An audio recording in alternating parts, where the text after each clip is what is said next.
I'm going to turn to our most effusive, our most excitable staff member to show you how excited we are for the show today. I present Director Leo. Watch his face as I say, today is the day Fallon's casserole will debut. Yay! Yay! Roll the open, Leo. Every day. Here we go. Let's make it a good day. Every day. We do it our own way. Sing it out every day. Yeah, let's make it a good day. Every day. Oh, no matter what they say. Oh, yeah. Now, here's Jason.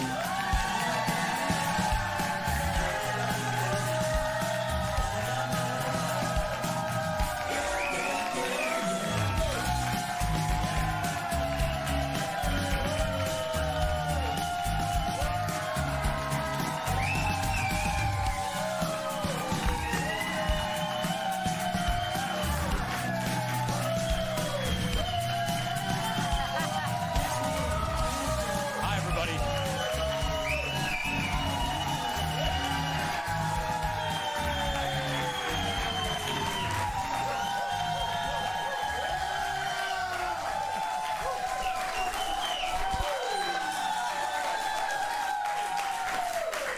You've come on a good day.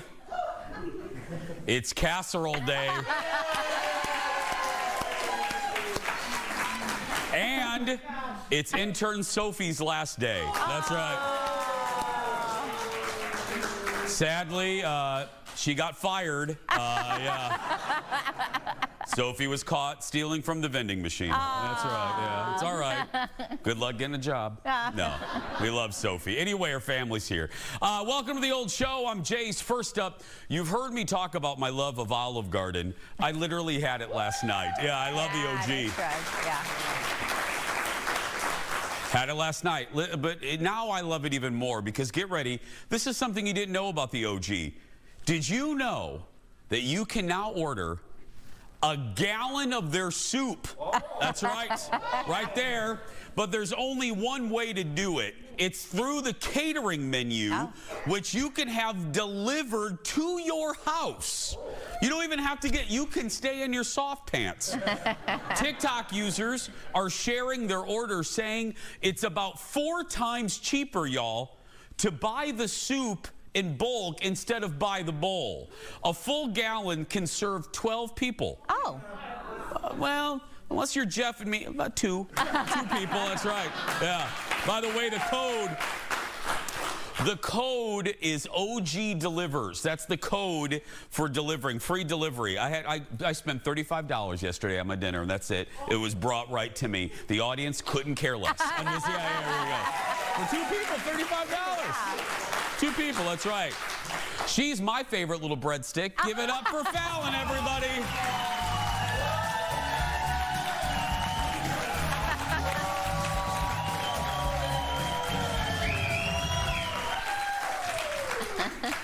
I don't know what's happening. Who's coming in after? Maybe they cleaned it, you know? I doubt it. Yeah, let's be clear. This set hasn't been cleaned since we debuted in the fall. That's how you doing? I'm good. How are you? You look lovely. Oh, thank you. Little Olive Garden night at home. I love was. That. Yeah.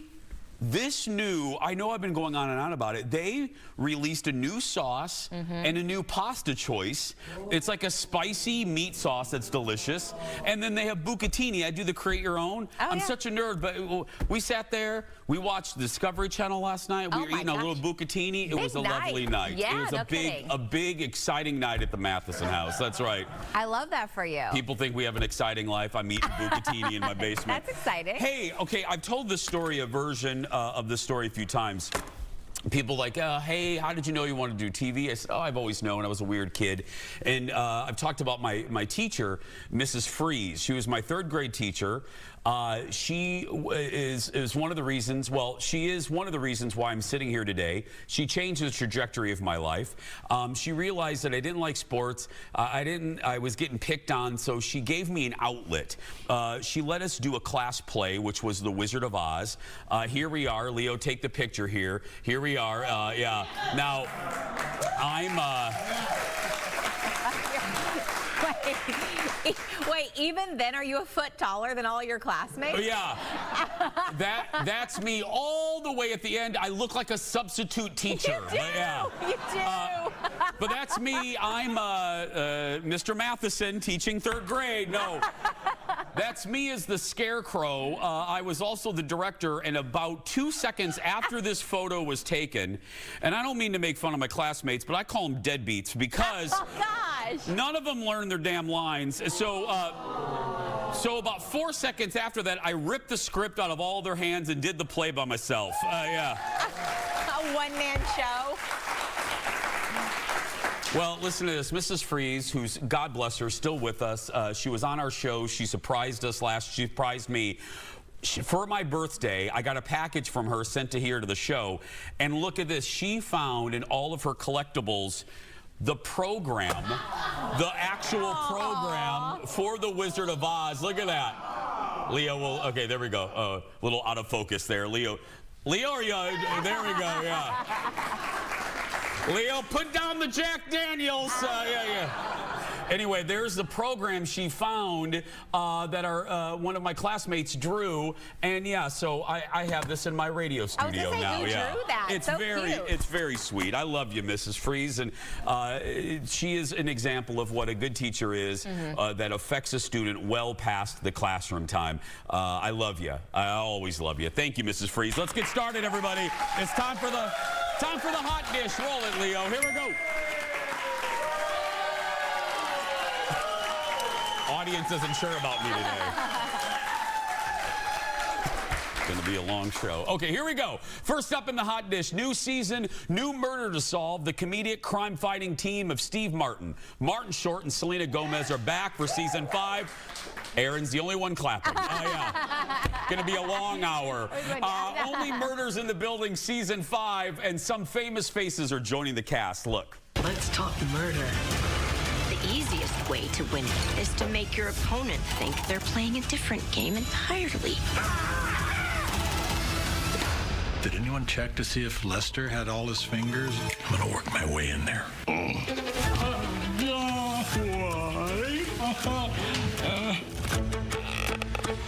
As we distance ourselves from him. What were you doing? Is he touching my husband? No, he's doing it for Lester. We're all going to hell. You're hooked up with a suspect. It was kind of a magical night. Carl, stop Shaming me.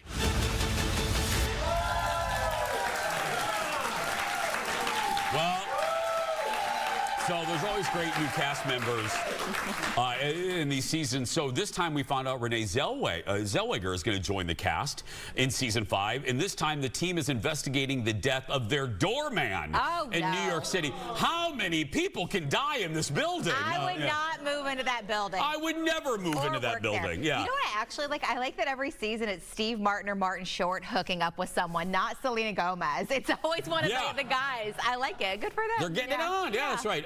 September 9th on Hulu. I've said it. I need to get back into this. I watched season 1. I dipped out, and I've not come back. It's for me. It's like it's an easy show to watch. I like it. I like a little mystery, but I like their dynamic. So it's just an easy show. Okay. Do you have a favorite season? Nah, they kind of blur together. But last season, Aaron? Okay. Really? I'll get back though, season 4. Yeah, okay, I'll get back into it. All right. Because I love the cast. I love Marty. Yes. I love Steve Martin. I love them together. So you can watch it on Hulu, which is going to go away soon. So just go to Disney Plus. Anyway, next, only a few hours to go. Next, only a few hours to go until we get all of the details. All of the details about Taylor Swift's next album. That's right. I promise this audience, if anything breaks during the show, We'll break into programming. We'll stop this car, and I'll bring the information to you. But right now, here's what we know. Her episode of her boyfriend Travis Kelce's podcast drops Wednesday night. But one of Taylor's friends is sharing a story that you have to hear. So here we go. During the LA wildfires, actress Zoë Kravitz, there on the left, evacuated.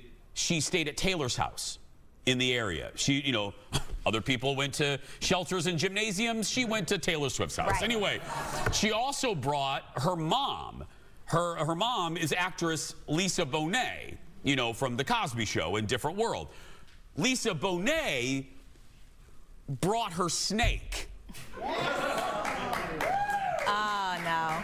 Well, on the day, now let's fast forward. On the day Zoe was moving out, she got a call from her mom, who was upstairs. Zoe explained what happened next on Seth Meyers. Listen to this. So I opened the bathroom door, and she's like crouched in the corner in this weird way. And I'm like, what's going on, dude? And she's like, so, she's like this, by the way. She's like, so, I was washing my face, and I had Orpheus, snake's name, Orpheus, and I just put her down for a second. Great. Closed the door, and she found this little hole in the corner. So she's holding the snake's tail. She's, so Orpheus didn't get fully away? No. Okay, great. No. Snake tail, they're, you know, they're all muscle. They're very, very strong. Yeah. So she's holding the snake's tail. We don't know what to do. So the house manager was there. He comes up. We're like, so the snake? And he's like, there's a snake? And I'm like, by the way, there's a snake. And so he gets a crowbar. Great. And starts having to like tear apart this banquette. We're ripping up the tile, we're scratching the walls, and there was just this moment where I was like, either we destroy her bathroom, or I have to tell her that there's a snake somewhere in her house. Yeah. So we destroyed the bathroom, and I said to her, you know, to her house manager, I was like, obviously, I'm going to pay for everything to be fixed. Please, just don't say anything until it's fixed, you know, and so I can just say, everything's fine. Yeah. And I remember calling her and saying, you know, like, hey, also very high voice, hey, I wanted to talk to you about something, and she was like, is it the fact that you almost lost a snake in your house and destroyed my bathroom? And I was like, I feel like that snake's going to get like 3 songs on the next album. Yeah, 3 of Taylor Swift's songs will be about that snake. Yeah. There it is. Look at that picture. Guys, look at the picture right there. By the way, there they are looking for the snake. By the way, for our animal lovers out there, the snake is just fine. Yeah. The snake is just fine. Also, as if Taylor Swift's house manager wasn't going to tell Taylor Swift what's happening in her house. Yeah. Right, yeah. I said it, my better half hates snakes. If that happened to me, I would have to burn that house down. Colin would never, we would never be able to sleep in that house again. I'm curious if they told Taylor, hey. And I'm not kidding. Like, we're bringing a pet snake, or if they didn't tell her. You know, like when you live in an apartment and you don't tell your landlord you have a couple of cats. Did they tell Taylor Swift they were bringing a snake or not? You know? I don't think so. Yeah. That's not something you tell. I mean, you just bring in hope no one notices the 12-foot boa constrictor. Yeah. We have more Dish when we come back. Back in a moment, everybody.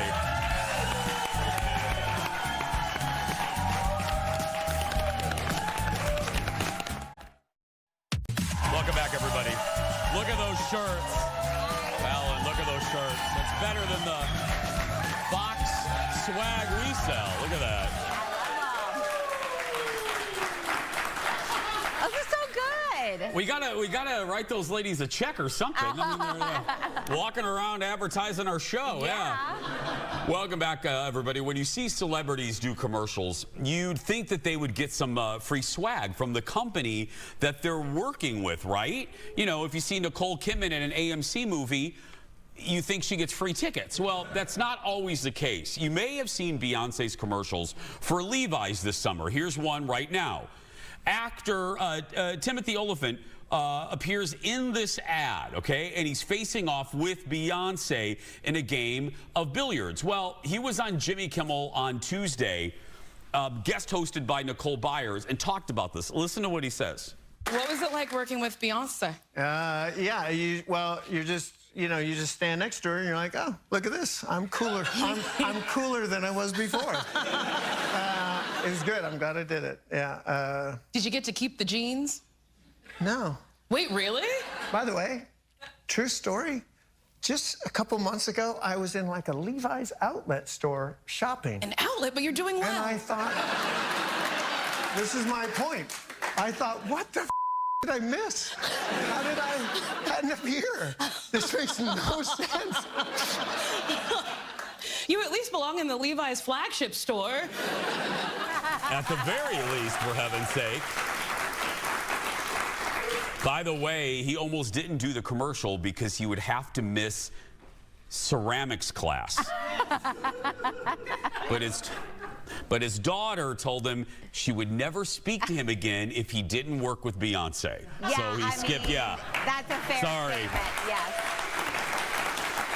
Yeah, very cool. Ceramics class, shooting with Beyonce. I think you shoot with The Beyonce. ceramic cat can wait. Right, Yeah, I right. mean, yeah, that's a Dexter reference. Watch this week's episode. It's really good. Oh, okay. So good. Oh, it's so good. Need to Anyway, watch. some Dish now, some major casting news. Producers of the upcoming Purple Rain musical have found their prince. Chris Collins is his name. There he is. He's going to play the lead role, which in the play, in the musical, they call the kid. Get this, everybody, and I love stories like this. He was discovered on social media by a casting director during a nationwide search. The show also released a teaser of Collins singing with his co-star. Look at this. I don't care where we go. I don't care what we do. I don't care, pretty baby. Just take me with you. Apollonia. So here's what's awesome. The musical, obviously, will have its world premiere right here where our show is based in Minneapolis at the State Theater in October before heading to Broadway. So cool. I love that. Yes. I love that, you know, can you imagine? You're discovered that way, and then your first professional stage job is playing Prince. That's wild. Also, like, no hate on nepotism, but it is nice to see someone just being organically discovered on social media with real talent and skill. So it's great. And how nerve-wracking, how nerve-wracking you're going in to play Prince, and you have to audition in front of his family. Right. The musical director of the show is a guy named Bobby Z, a friend of ours, a friend of mine, who was in Prince's band. Intimidating. You are singing Prince in front of people who played with Prince. Well, you're playing Prince. You better have confidence. So Yeah, absolutely. go in there with it, yeah. I can't wait to see it. Me too. We got to start looking for purple outfits already. We do. And also, Yeah. and I'm sure they're already selling scalper tickets online. I'm sure, we can buy, yeah. I mean, I have my purple suit, but we got to get something Yeah, fancy. something. You need some velvet. Silk.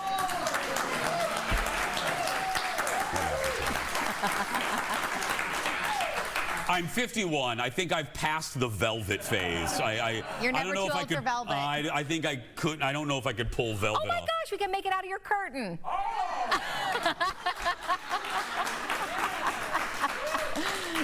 Don't touch the curtain. Okay, No. okay. From Broadway to movies, I told you last week about how much I loved the new horror movie Weapons, which, by the way, a lovely woman named Christina wrote me in all caps. The subject line was weapons, and then the next sentence, all in caps, was, "You couldn't be more wrong. What movie were you at?" Oh, yeah. Oh no. Sorry, Christina, I still loved it. Now, one of the breakout characters from the movie could be getting her own movie. Aunt Gladys, right there. Oh my gosh. She's a delightful woman. She doesn't seem it. I don't want to say too much, but I will say Gladys plays a key role in this movie. Obviously, she has very interesting hair, interesting makeup, interesting glasses. Well, now people are loving her so much, talks are already underway to make a spin-off movie about Aunt Gladys. Okay. Now, it would be a prequel explaining her origins, because one of the great things about Weapons is the fact that they don't over-explain. You don't really know a lot about Gladys and why Gladys is doing what Gladys is doing. Reports are the director of Weapons cut much of her backstory from the movie that's out right now, so there's already a story done. Well, I'm sure the actress that played Gladys is happy to hear there will be this. It's like so many of her parts were cut. This is one of the reasons why you should go see this in a theater. I do not, I don't like people talking in a movie, but this kind of thing I love. That's why I go to the movie. I was in the theater by myself. It was a pretty packed theater. And the first time, again, I don't want to ruin anything for you. I'll just say the first time Gladys comes on screen, everyone in the theater goes, ah!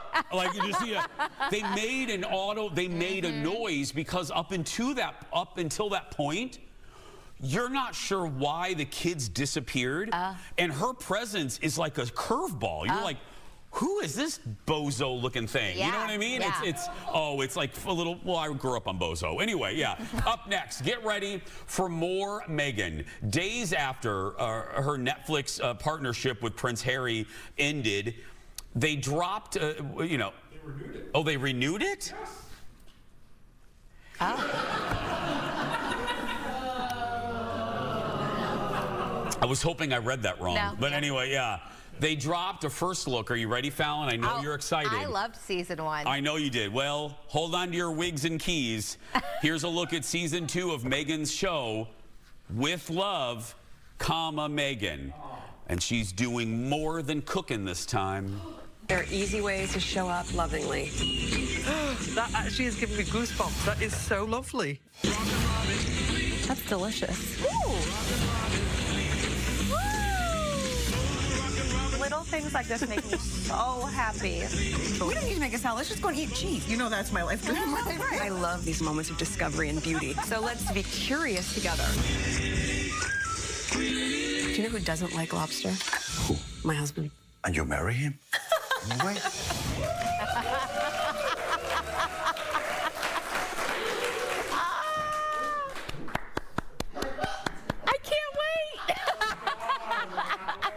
This season, Meghan also shares DIY craft projects in addition to cooking. She did last time, too. That proves you didn't watch it, Jason. She did lots of DIY crafts last time. I proudly didn't watch it. She was making candles and everything. And I like her. Listen, there are parts of it that are very cringy, like, yes, but I still like it. It's cute. I still want to buy her edible flower petals, you know? I didn't. Leo, take camera 5. That's the whole show. It's awkward smiles. It's just, and she's not really cooking. Did you see that? No, she's adding Parmesan sprinkles to everything. No, That's she not does cooking. cook. She cooks. Does she? Yeah. Okay. I think she actually is a good, before she was Meghan Markle, she had a whole lifestyle blog. She actually cooked and did that. That part of it is Can we stop eating flowers too? I mean, audience isn't sure about me. Next, we're counting down the days until the 10th anniversary of The Jason Show. Each day this week, we're looking back at some memorable moments from all the seasons. Today, the crew has picked one from 2018 when I was tasked with babysitting our producer's 2 children. Oh, God, I haven't seen this. Now we're going in, and Shane is taking a few minutes off from mommy duty, but I have a safe word ready to go. I will scream pineapple if I lose control of the children. Go, you're gonna get stuck in there. Oh, pineapple. Pineapple already. This way. Oh. This way. Karis, let's call. Come on, Sel. Okay. Oh. Oh. Shane, where's your... Shane, I've lost your daughter. Karis. Pineapple. Pineapple. Oh, is she in there? Carrots is, I think, up there. But I don't know. Oh, there she is. Oh, it's like a kid shoot.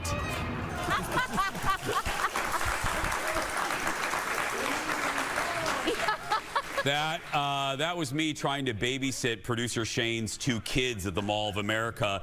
And I will tell you, we don't fake a lot of stuff for the TV. That was not faked. I honestly, Fallon, it is. Shane and I still laugh in the building.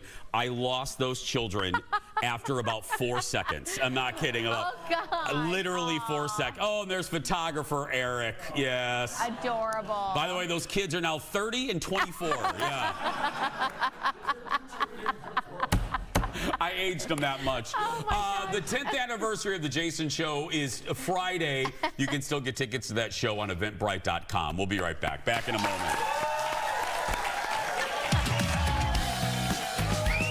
So much fun coming up, so don't you go anywhere. In just a little bit, after months and months and... Okay, fine. After a few weeks of waiting, you're finally going to get Fallon's casserole recipe.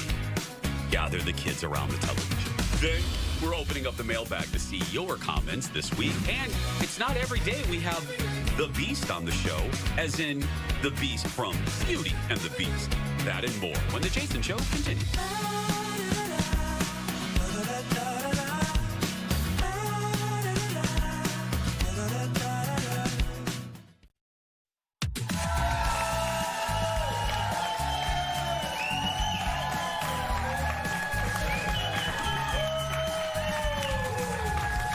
Well, it's the day America has been waiting for. That's right.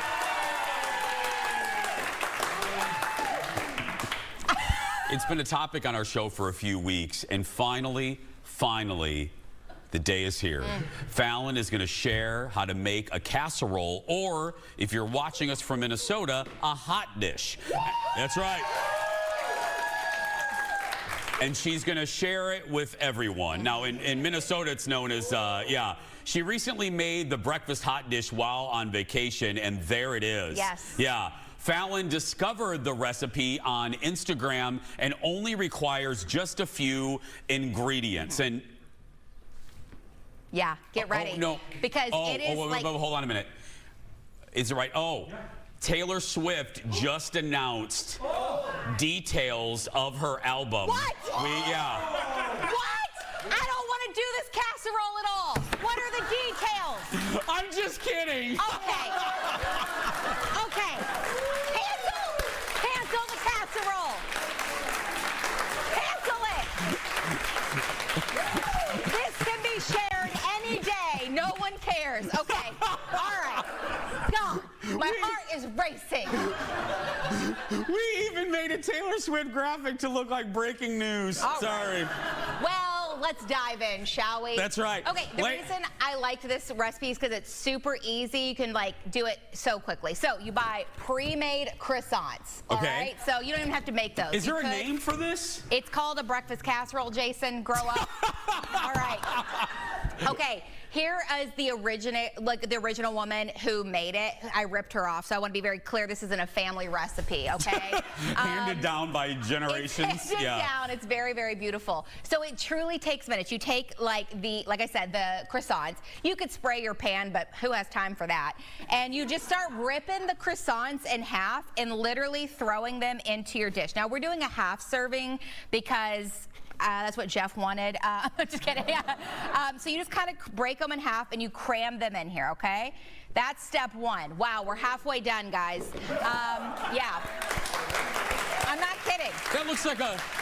That looks like a colonial family taking a bath. It is. Yeah, all sharing. There's like you cramming all of. Thank you, the 4 people that got that reference. Thank you. Water. I am really trying today. So then you just grab some deli ham, got some slices, and some Swiss cheese.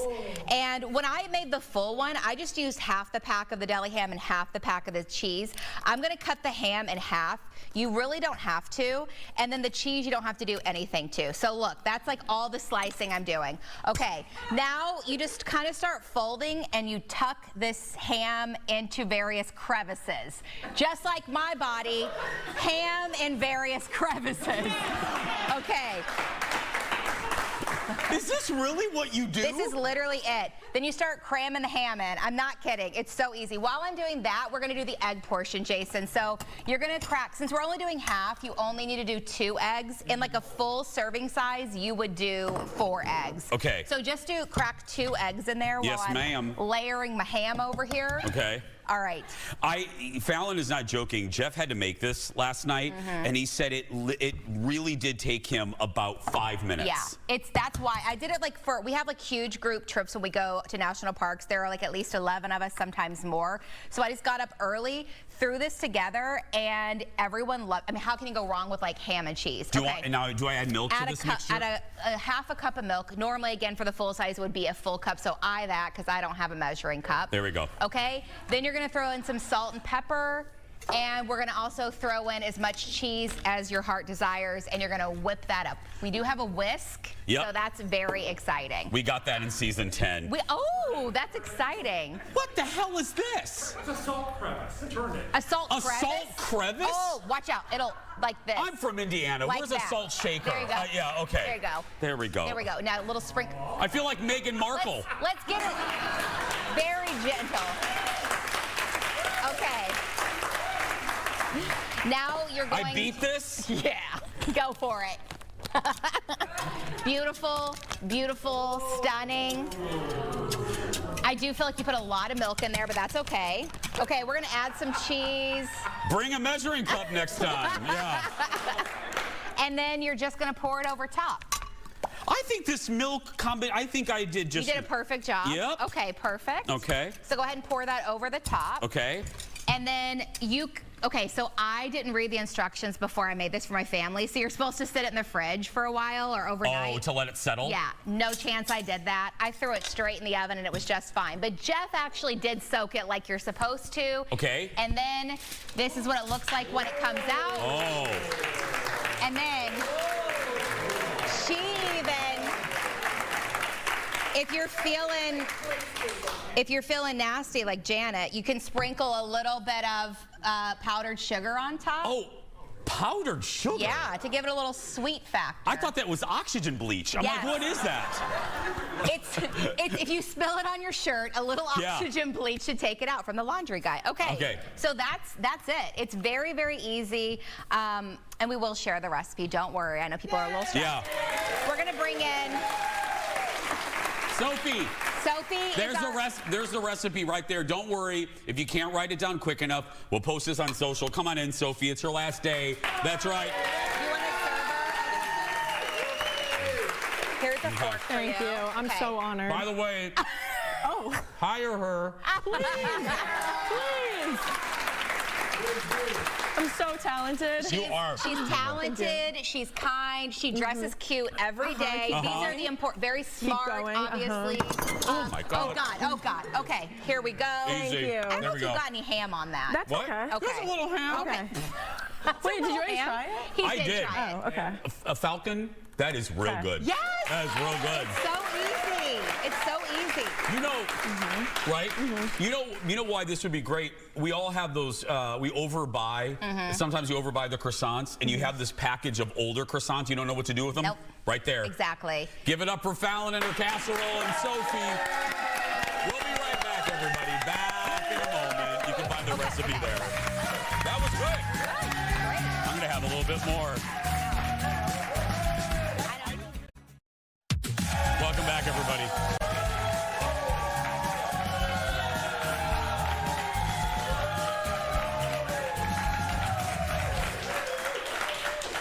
During the commercial break, one of our delightful audience members said, hey, it had a legitimate question. Like, hey, how do you bake this? How long did you bake it for? Fallon's like, I don't know. I did it a month ago. And then... Real helpful. Real as helpful. Always, and then her helpfulness continued. Fallon goes, oh, by the way, I didn't bake it with aluminum foil, and I didn't let it sit for a half hour. Did you actually do that recipe? Mine turned out amazing. So maybe I'll send her recommendations for her recipe. That's right. Like, hey, you don't have to do all this. It was real good, let me tell you. It's like fresh out of the oven, you know. It's really hard to mess up eggs, croissants, and cheese and ham, you know. So boom. Yeah. Time to turn over the show to our viewers and see what you have to say. Director Leo, open the mailbag. Here we go, everybody. You got me.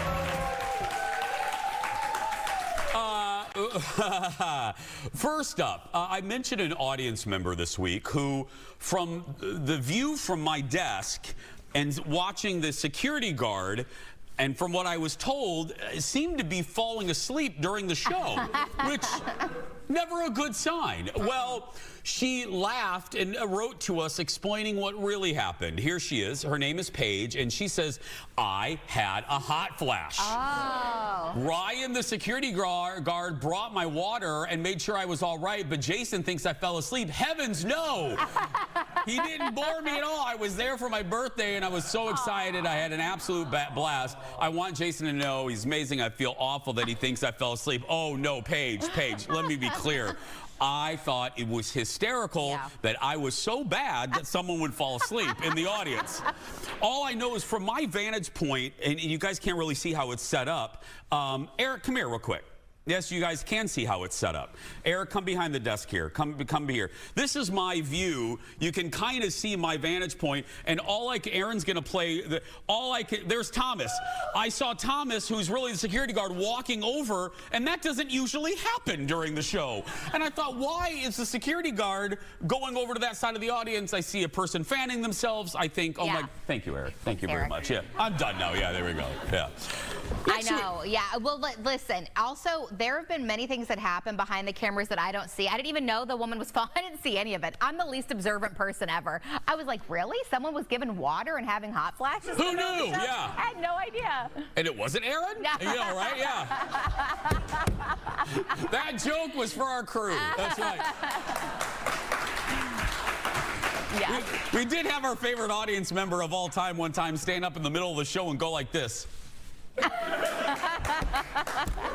So we give each other a thumbs down. And that's our little joke here, yeah. Next, I went off last week about HBO appearing to, HBO just completely ruining the handling of the end of And Just Like That. And many of you share my frustration.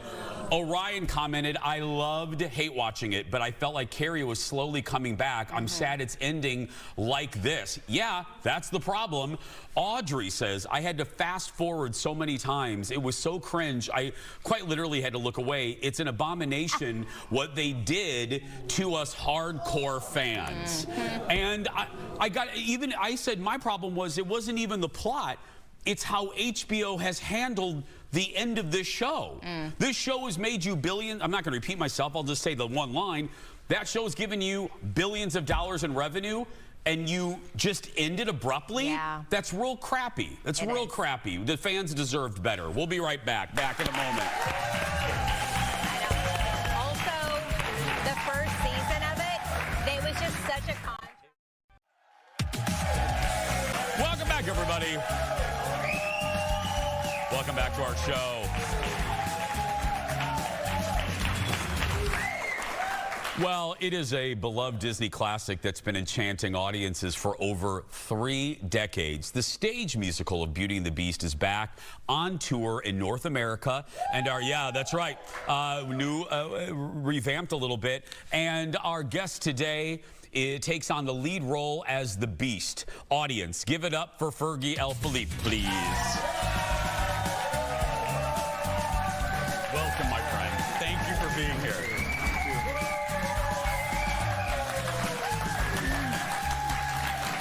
Okay, welcome to the show. Thanks for having me. I always hear our audience coordinator, Erin Schwab, I love to hear what she says to the studio audience, and right before you came out, she had to tell someone in the audience, by the way, I just want to let you know, he's not coming out as the Beast. Yeah.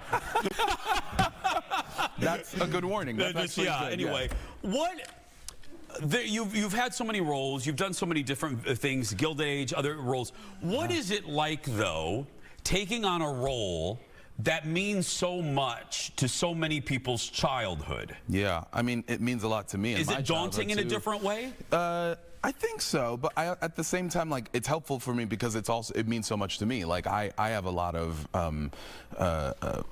high standards for myself in terms of what I want to get out of the Beast, and so I almost feel like, don't worry, guys. Like I'm with you. Like I'm trying to figure out it together. You know what I mean? It's almost. I don't feel like it's attached to me. I think it's bigger than me, and so it makes it easier to kind of approach it in that way. Okay, so let's talk about approaching it. so many people have done this role in a variety of mediums, stage, obviously the animated, then you move over to the live action movie.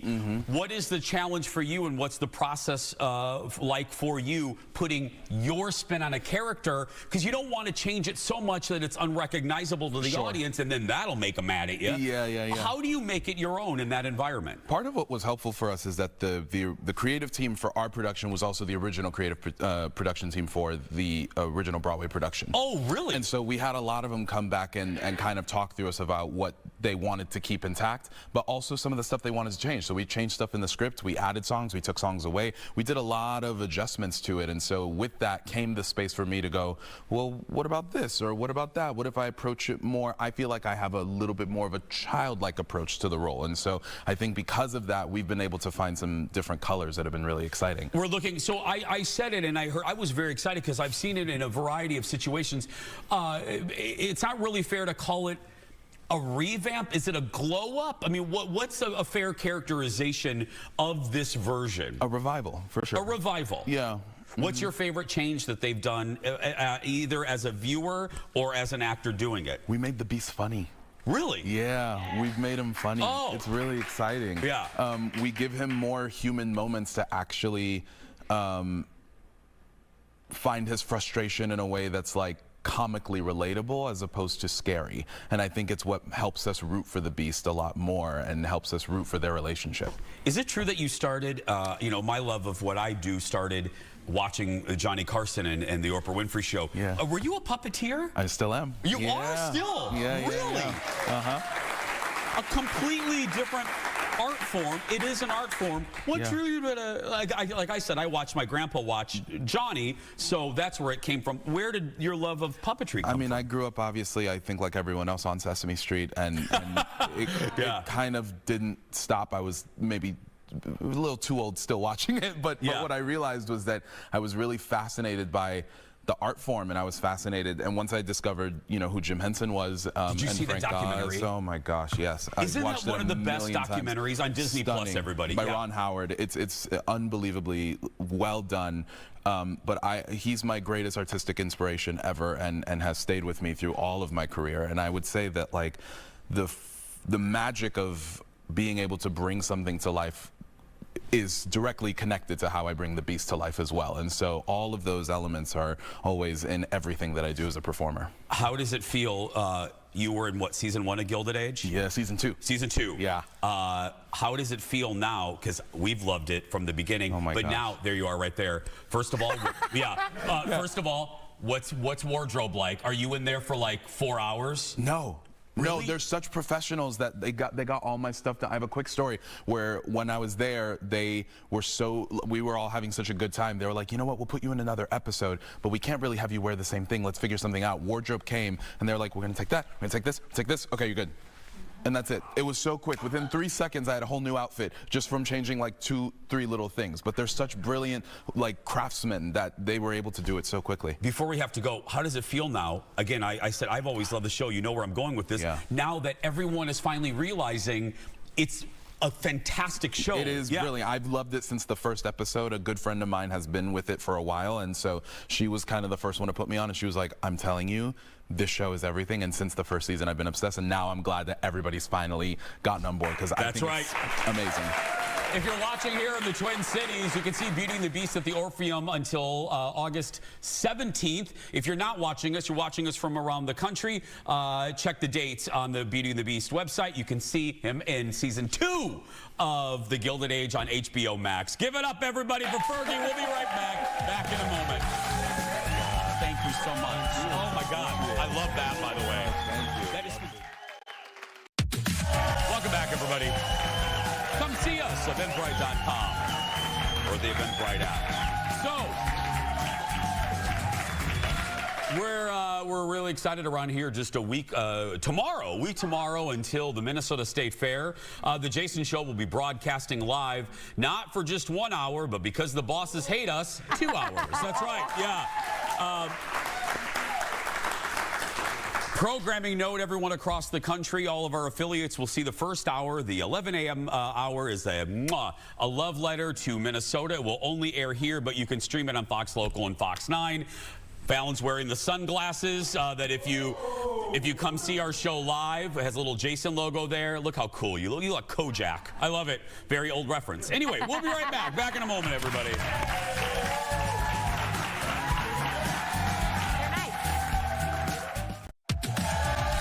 Welcome back, everybody.